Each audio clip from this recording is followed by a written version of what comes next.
Welcome back. Joey, it's great to have you with us. I know that you're a firefighter and a paramedic with the LaGrange Fire Department.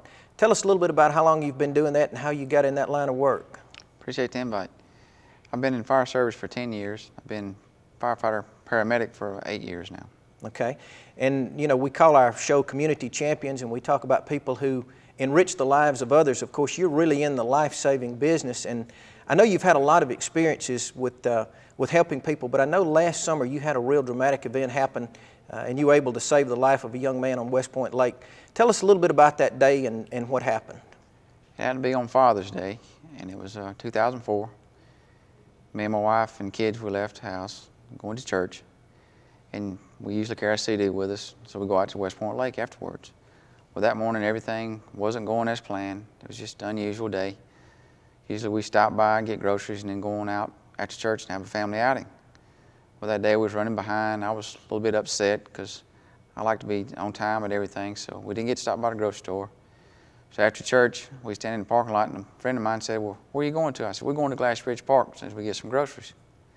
So we went into town, picked up a few items to eat, and we decided to leave there. My wife got in the truck, and one of my boys said, "Well, Dad, let's don't go back towards Glass Bridge Park. Let's go somewhere else today." I said, "Okay, do y'all have anything in mind where you want to go?" And they said, "Nah, let's just go towards town." So at that particular time, we had no indication exactly where we was going to put in to ride a city on West Point Lake. So we went on up into town, and one of the kids said, "Well, let's go out Franklin Road." And that's when my wife said, "Well, let's stop at Clark Access." So we pulled in Clark Access, and my youngest little boy kept saying, "Daddy, let's go get on the city, let's go get on the city." My wife said, "No, let's eat." So we found a picnic table over to the side, and we sat down and started eating. And by that time, my wife said, "Hey, Joey, somebody's hollering for help." And are you glad the fireman's there, right? Yes, she sure was glad too at that time. And she said, "Joey, somebody's hollering for help." And I said, "Nah, there's some kids down at the boat ramp just playing, cutting up."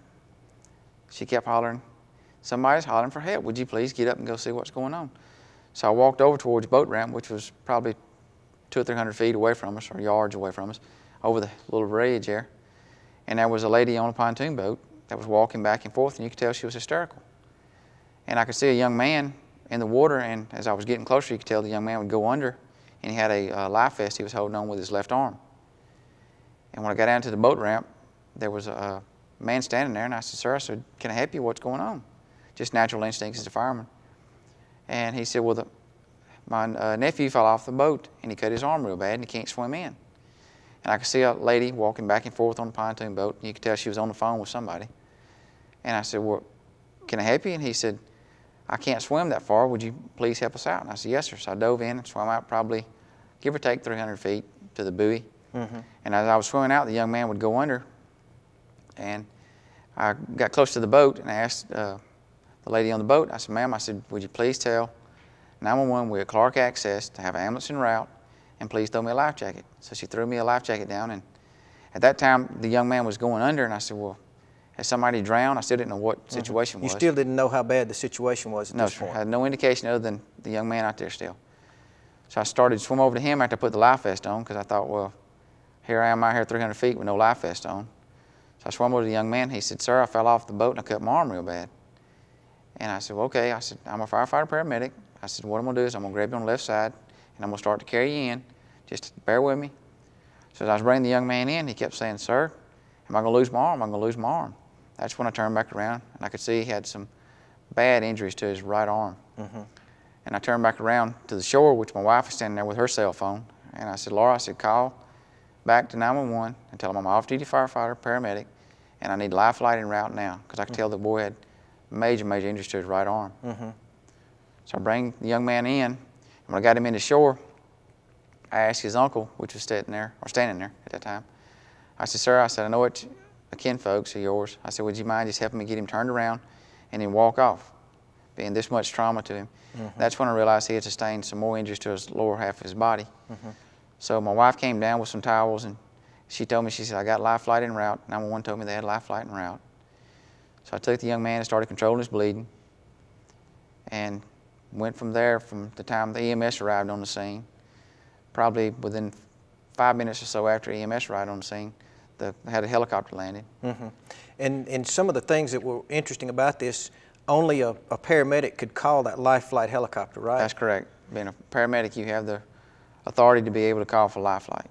And at that point in time, had it not been on the way, if you'd had to use a normal ambulance, it would have probably been a different situation. It would have been a body recovery at that particular time. Yeah. Because the young man, like I said, was going under. There's no way with his injuries that he had sustained from the prop that he could ever had stayed submerged, above water before going under. Yeah. Now, the injuries that he had, of course, I know there was things related to bleeding. What did you have to do to try to get him stabilized, or at least to help him hang on until help could get there? I know that had to have been a long 5 minutes for you. It really was, because in our field, we're used to having equipment with us when we work on somebody. Well, I had nothing to work with other than bare necessities. So I grabbed up some towels, or my wife did. She brought the towels down to me. And my kids were with me that day, and she asked our youngest to step over to the side. And we took our towels, and I tried to control the bleeding on his arm and on his lower half of his body where the bleeding was there. And my wife stayed with him the whole time, reassured him he was going to be okay. She stayed at his head, talking to him and reassured him that he was going to be just fine. Now, does your wife have any experience in this area? Or none whatsoever. She was just going on the adrenaline and trying to support you? Exactly. She made the comment after it was all over with that she saw me in a mode that she'd never seen me in before. Well, I know you've been in those type of situations before, but was that probably one of the most difficult ones you've had? It was, because I was sitting there. At that particular time, you go into your mode of being a firefighter paramedic, and you don't really think about exactly what's going on. But afterwards, I sat back and thought about it, that could have been my young'un or anybody's young'un. It's just thankful that I was there. It wasn't my choice or my wife's choice. It was the Lord's choice that day for us to be there. Because there were several things that day that brought us to where we were at that normally don't happen. Like I said, the morning we got up, was running late. Didn't get to stop by the store and do our normal routine. Everything was out of the ordinary. This is kind of where the miracle part of it began to come together, right? Exactly. Because that wasn't where you had planned on going, wasn't where you normally went. We'd never put in a Clark access. Yeah. So from that time forward, then you realized that you were kind of sent out there for a reason. Yes, sir. It was the good Lord's working on that day, because the good Lord's got a plan for this young man. I don't know what it is, but we'll all find out in the future. And this young man, of course, we're talking about is Jeremy Stafford. That's correct, Jeremy Stafford. And tell us a little bit more about, now, when he left, I guess you did not go, did you go in life flight with him? No, sir, you cannot. The life flight flies in with a pilot, a medic, and a nurse, and plus the patient, which they fly out. And like I said, my wife stayed with him the whole time and talked to him and reassured him. She talked about Boy Scouts, because my young son's in Boy Scouts. And he was talking about he was supposed to leave later on that day to go on a Boy Scout trip. And he kept asking, was he going to be okay? She kept talking to him, and just like it was her child. She said, I could say it was my child there. And thank God that his dad actually did get to come to the scene beforehand. He actually flew off and kissed him and told him he loved him. And I was sitting there thinking, that could have been anybody's child that day. And just what was he going through at that particular time and moment in his life. Yeah.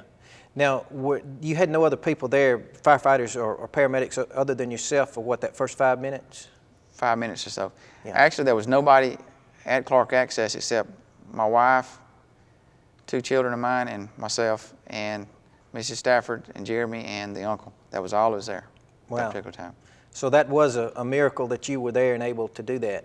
That's correct. Now, when they took him away, they took him directly to Atlanta, is that right? That's correct. Flight. And his parents couldn't go on the helicopter, they had to drive up there. Had to drive to Atlanta. And I know, of course, he's doing well now, but it took a long time for him to begin to recover. Did you go up there during the time he was in the hospital? Yes, sir. I checked on him pretty much every week. I talked to his sister, which is Kelly. She kept me real informed. The mom and dad was, a lot of emotional stress from everything going on, and I could understand what that was going on with them. So I tried to touch base with Kelly all the time, and Kelly kept me really informed. And it was probably 2 weeks after the day of his injury that we went up and saw him. And I know that you'd had a difficult time, and you're talking about that as being Father's Day. You had lost your father, and you almost connected the two up when you were able to save someone on Father's Day at a place you wouldn't have been otherwise. That's correct, because actually my dad passed away, and that was one of my biggest fears, having to work, my own family member being in my line of work, and I actually did get a chance to work my dad, but was unable to save him from a heart attack. And then that particular instance there being Father's Day, good Lord bless us there by bringing this young man back with his injuries. My wife and I were just part of the chain that wasn't broken for this young man. We just initiated the chain that went through the whole steps with keeping him alive. Well, I know you don't do it for these reasons, but as we were talking earlier, you mentioned, I believe, that you got an award from the governor for this particular act. That's correct. My coworkers were trying to surprise me, and they put me in for the Governor's Public Safety Award. And Governor Sonny Perdue presented it to me as a Heroism Award. And now, when was that? When did you get that award? It was in November. Okay. Have you had any more contact with Jeremy? Do you see him regularly now? Yes, we stay in contact. I ate at the restaurant his dad has opened up, and we socialize quite a bit. He's doing real good. He's actually, from what I talked to his dad last time, he's running a couple of miles a day. They wasn't even expecting a young man to walk. Wow. They've just about regained all use of his right arm when he reattached it. But to be able to run 2 miles, they wasn't expecting a young man to actually get out of the hospital until December, January of this year. Yeah. Well, I know that's got to be extremely rewarding for you, and to have been in a situation like that just really by coincidence. You just have to feel like you were meant to be there that day. Like I said before, it was the Lord's doing that day for us to be there, and I'm a firm believer in that. Yeah. Now, do you look at things differently because of that? I know people talk about that it made a profound impact on them when something like that happened. Do you look at things differently because of that? Somewhat. Like I said, it's brought me and my family closer together. And as far as the relationship with me and the good Lord now, it's brought us a lot closer together because everybody's got a reason, or He has a reason for everything that's happening in our life.